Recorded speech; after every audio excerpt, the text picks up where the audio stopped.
Assalamualaikum warahmatullahi wabarakatuh. Selamat sore. Perkenalkan, saya Sofia Meliti Dewi dengan NRP 500123164 dari Departemen Fisika. Di sini saya akan menyampaikan hasil dari evaluasi tengah semester Fisika Radioterapi tahun pelajaran 2026 semester genap dengan judul Analisis Koreksi Isocenter Shifting dan Kalibrasi Gel Dosimetri dalam radioterapi menggunakan platform 3D Slicer, di mana radioterapi merupakan metode utama pengobatan kanker yang menggunakan radiasi pengion untuk menghancurkan sel tumor. Kesuksesan terapi bergantung pada akurasi penghantaran dosis ke volume target dan perlindungan organ sekitar. Ketidaksesuaian dosis yang disebabkan oleh pergeseran posisi pasien atau isocenter shifting antar faksi yang terjadi antara perencanaan atau treatment planning system dan kondisi aktual merupakan masalah besar dan praktis klinis. Maka dari itu, dilakukan percobaan ini dengan bertujuan untuk menggunakan platform open source 3D Slicer dengan efisiensi slicer RT dan mode analisis dosis gel. Kedua metode ini dapat digunakan dan dianalisis secara terintegrasi. Maka dari itu, tujuannya itu untuk mempelajari platform 3D Slicer, alur kerja verifikasi dosis radiasi dalam radioterapi, memahami koreksi isocenter shifting berbasis image guided radiation radioterapi dengan ekstensi slicer RT dan analisis gel dosimetri sebagai metode validasi dosis 3 dimensi. Kemudian menganalisis pengaruh koreksi isocenter shifting terhadap distribusi dosis pada volume target dan organ kritis melalui perbandingan dose surface histogram dan memahami prinsip validasi dosis terukur gel terhadap dosis terencana treatment planning system menggunakan analisis gamma 3D. Kemudian, terdapat dasar teori mengenai image-guided radiation therapy yang merupakan prosedur terapi radiasi yang menggunakan pencitraan medis untuk menjamin pengobatan yang tepat dan akurat, terutama untuk tumor di area yang bergerak seperti paru-paru. Sebelum pengobatan dimulai, tim medis akan melakukan pemindaian untuk menentukan posisi tubuh serta mengarahkan radiasi langsung ke titik target tumor. Hal ini terkadang dilakukan dengan bantuan alat khusus seperti penanda fiducial atau teknik gating for dimension. Di sini terdapat salah satu contoh image guided radiation therapy. Dengan membandingkan gambar-gambar ini, gambar referensi yang diambil selama simulasi posisi pasien dapat disesuaikan agar dosis radiasi tepat sasaran ke tumor untuk membantu menyelaraskan dan menargetkan peralatan radiasi dengan beberapa prosedur IGRT, mungkin struktur tulang, CT scan, pemetaan permukaan tubuh, 3D transponder elektromagnetik atau tata tinta berwarna pada kulit. Kemudian dasar teori yang kedua yaitu dosis volume histogram dan dosis survei histogram, di mana digunakan untuk mengevaluasi distribusi dosis radiasi dan memperkirakan resiko efek samping kulit, terutama reaksi kulit lanjut seperti ulcerasi pada pasien yang menjalani radioterapi ion karbon untuk sarkoma tulang dan jaringan tulang.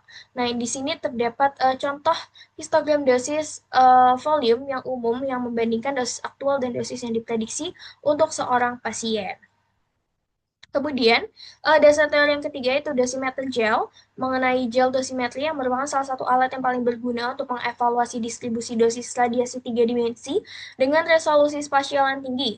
Prinsipnya didasarkan pada reaksi kimia yang dipicu oleh radiasi dengan menambahkan agen pembentuk gel, mengurangi difusi produk reaksi kimia sehingga informasi dosis menjadi stabil secara spasial.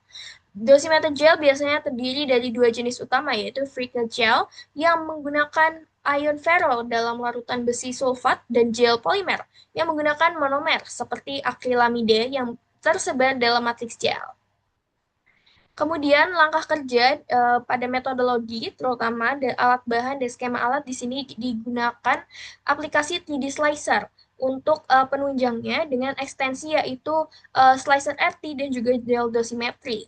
Nah, kemudian pada 3D Slicer di mana melakukan ekstensi terlebih dahulu untuk slicer RT, kemudian dianalisis, ditambahkan pada extension manager, dan kemudian diriset kembali. Kemudian datasetnya dimasukkan dan dilakukan proses registrasi untuk menyelaraskan volume gel yang diukur. Dan kemudian untuk gel dosimetri juga dilakukan yang sama, yaitu mengunduh terlebih dahulu untuk extensionnya, dan nanti akan dijelaskan kembali pada bagian diagram alir yang terdapat di lampiran. Kemudian untuk hasil data dan pembahasan, dilihat bahwa grafik dose surface pada gambar 4 di sini itu menunjukkan distribusi dosis pada seluruh struktur anatomi yang dikontur, baik dalam kondisi tanpa koreksi isocenter maupun dalam kondisi setelah koreksi isocenter shifting. Dan dosis surface histogramnya merupakan representasi statistik hubungan antara dosis radiasi yang diterima dengan fraksi volume permukaan suatu struktur. Dalam radioterapi, DSH umumnya digunakan untuk menilai kualitas rencana terapi dan verifikasi dosis. Dan secara umum, grafik yang dihasilkan menunjukkan variasi yang signifikan pada percobaan. Dan kemudian disajikan pula dua grafik, yaitu yang pertama grafik optical attenuation versus dose menggunakan scatter plot yang hubungan antara optical attenuation dengan dosis dengan garis kalibrasi linear. Nah, ini digunakan atau dihasilkan setelah percobaan gel dosimetri. Dan yang kemudian yang kedua yaitu PDD versus calibration data, di mana kurva merah itu merupakan data kalibrasi dan biru merupakan referensi ion chamber dan hijau merupakan data kalibrasi. Nah, ini kedua grafik yang dihasilkan dari gel dosimetri.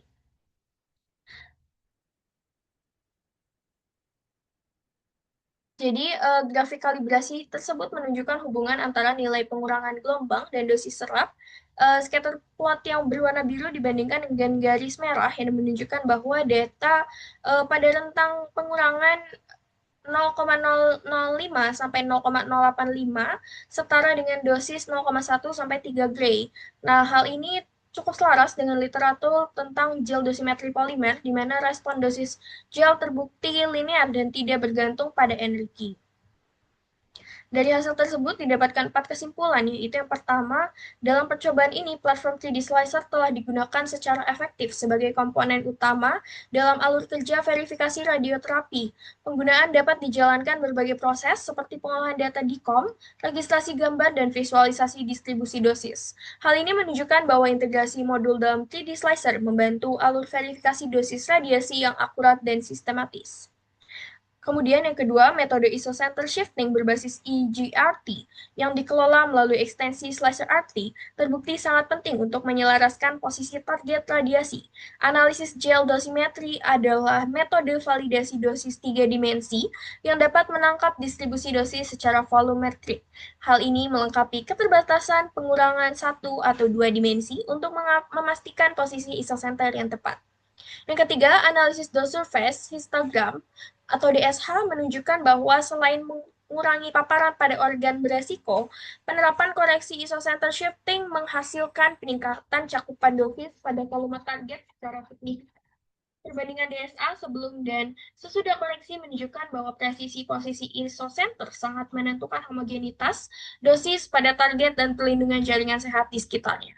Dan yang keempat, dengan menggunakan analisis gamma 3D, prinsip validasi antara dosis terukur dan dosis terencana berhasil memastikan bahwa rencana pengobatan berfungsi dengan cara yang benar. Analisis ini memberikan tolak ukur kuantitatif yang objektif untuk menilai apakah distribusi dosis yang dihasilkan oleh alat radioterapi sudah sesuai dengan perencanaan awal atau memerlukan optimasi tambahan. Hal ini dilakukan dengan menggunakan kriteria standar. Nah, ini merupakan diagram alil dari percobaan untuk slicer RT. Dan ini juga merupakan diagram alir untuk percobaan gel dosimetri. Itu saja yang dapat sampaikan. Mungkin terakhir saya menggunakan 28 total daftar pustaka untuk laporan hasil percobaan berikut. Saya mengucapkan terima kasih, kurang lebihnya mohon maaf. Wassalamualaikum warahmatullahi wabarakatuh.